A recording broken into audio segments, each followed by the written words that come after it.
శుక్లాంబరధరం విష్ణుం శశివర్ణం చతుర్భుజం ప్రసన్నవదనం ధ్యాయేత్ సర్వ విఘ్నోపశాంతయే. కార్తీక పురాణము 3వ అధ్యాయము. కావేరీ కార్తీక స్నాన ఫలము. తత్వనిష్ట చరితము. ఓ జనక మహారాజా వినుము.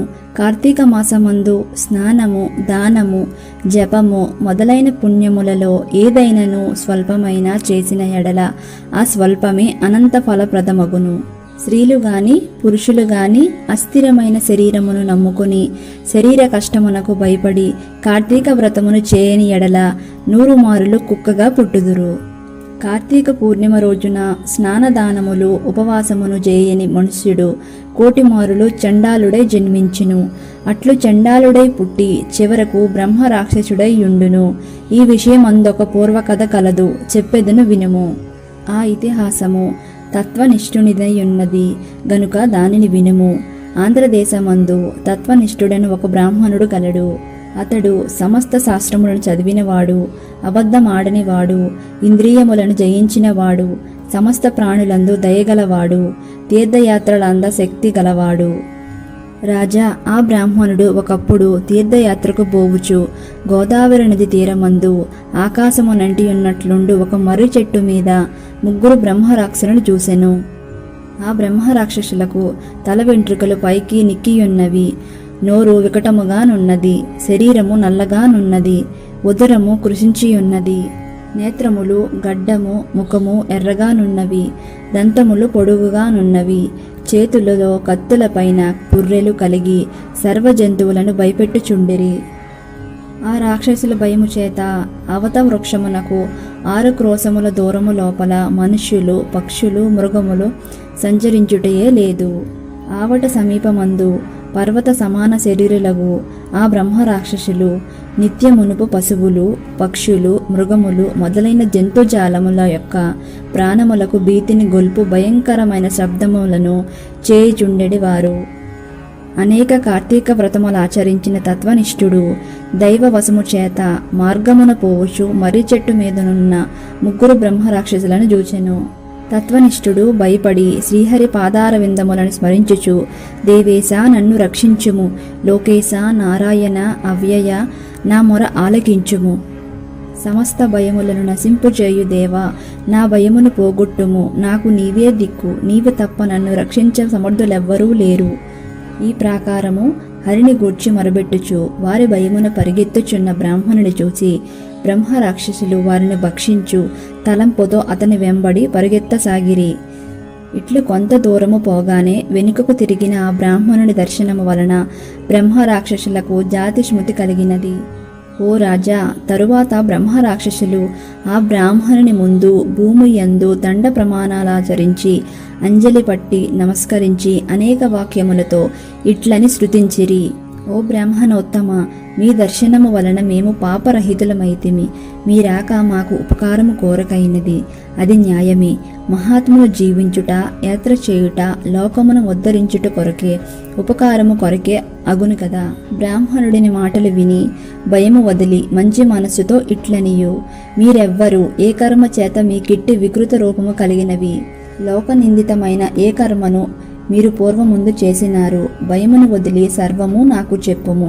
తరువాత రాక్షసులు తాము చేసిన నింద కర్మలను వేరువేరుగా తలుచుకొని ఆ బ్రాహ్మణితో ఇట్లని విన్నవించిరి. మొదటి బ్రహ్మరాక్షసుడు ఇట్లు పలికెను, అయ్యా, నేను పూర్వజన్మందు ద్రావిడ దేశములో మందరమును గ్రామమునకు గ్రామాధికారిని, బ్రాహ్మణులలో నీచుడును, కఠినముగా మాట్లాడువాడును, ఇతరులను వంచించుచు మాటలను మాట్లాడుటలో నేర్పరిని. నా కుటుంబ లాభము కొరకు బ్రాహ్మణుల ధనము చాలా అపహరించి తిని, బంధువులకు గాని బ్రాహ్మణులకు గాని ఒకనాడైనా అన్నమును బెట్టి ఎరుగను. బ్రాహ్మణుల సొమ్ము స్నేహము చేత అరించుటచే 7 తరముల కుటుంబమును నశించును. దొంగతనముగా బ్రాహ్మణుల ధనము అపహరించిన ఎడల సూర్యచంద్ర నక్షత్రములుండు వరకు కుటుంబములు నశించును.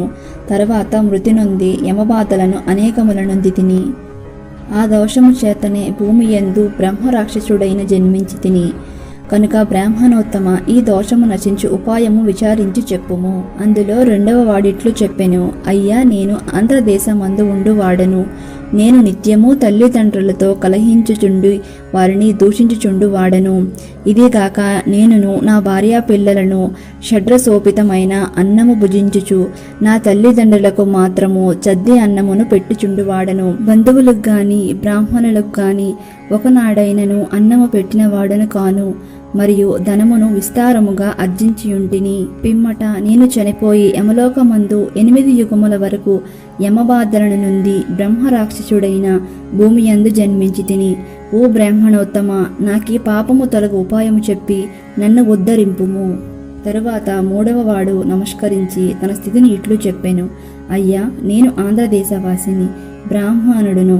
విష్ణాలయమందు స్వామికి అర్చకుడు. స్నాన సంధ్యావందనములను విడిచి స్వామి పూజను వదిలి పరనిందలను చేయుచు విశేషముగా మాటలాడుచు కఠినుడై దయాశూన్యుడై తిరుగుచు దేవాలయమందు భక్తులు వెలిగించు దీపములోని నెయ్యి నూనెను అపహరించి వేశ్యాగృహమందు దీపములను పెట్టి ఆ నీతిని వేశ్యకు ఇచ్చి దేవతా నివేదితాన్నమును అపహరించి అనేక యాతనలను అనుభవించి తరువాత భూమికి వచ్చి నానా జన్మలందు జన్మించి చివరకు బ్రహ్మరాక్షసుడైన బుట్టి ఈ మర్రి మీద ఉంటిని.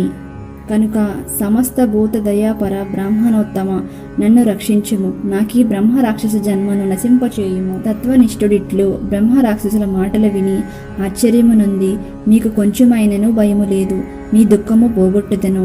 నేను కార్తీక స్నానమార్ధము పోవచున్నాను, నాతో మీరు కూడా రండి అని వారిని తీసుకుని పోయి కావేరీ నదిలో బ్రహ్మరాక్షసుల నిమిత్తం రాక్షసులచే కూడా స్నానము చేయించి వారికి బ్రహ్మరాక్షసత్వమును నశింపజేసెను. అముకానాం బ్రహ్మరాక్షసత్వ నివారణార్థం ఆస్యాం కావేర్యం ప్రాతస్నానమహంకరిష్యే ఇట్లు సంకల్పము చేసి ఆ బ్రాహ్మణుడు విధిగా స్నానము చేసి ఆ రాక్షసుల కొరకు ఆ ఫలమిచ్చెను. ఆ క్షణముని ఆ ముగ్గురు దోష విముక్తులై దివ్య రూపమును ధరించి వైకుంఠలోకమునకు పోయిరి. ఓ జనక మహారాజా, వినుము. మోహము చేతగాని అజ్ఞానము చేతగాని కార్తీక మాసంబున శుక్ర నక్షత్రం ఉదయించినప్పుడు తెల్లవారుజామున సూర్యోదయ కాలయమందు కావేరీ నది యందు స్నానము చేసి పిమ్మట శ్రీ విష్ణు పూజ చేసిన వానికి 10,000 యజ్ఞములు చేసిన ఫలము కలుగును. ఇందుకు సందేహము లేదు. కార్తీక మాసమందు ఏదో ఒక ఉపాయము చేత కావేరీ స్నానమును తప్పక చేయవలెను. కార్తీక మాసమందు దామోదర ప్రీతిగా ప్రాత స్నానము చేయనివాడు 10 జన్మలందు చండాలుడై జన్మించి తర్వాత ఊరపందిగా జన్మించును. కాబట్టి స్త్రీ గాని పురుషుడు గాని కార్తీక మాసమందు ప్రాత స్నానమును తప్పక చేయవలెను. ఈ విషయమై ఆలోచన చేయు పని లేదు. ఇంతటితో 3వ అధ్యాయం సమాప్తం.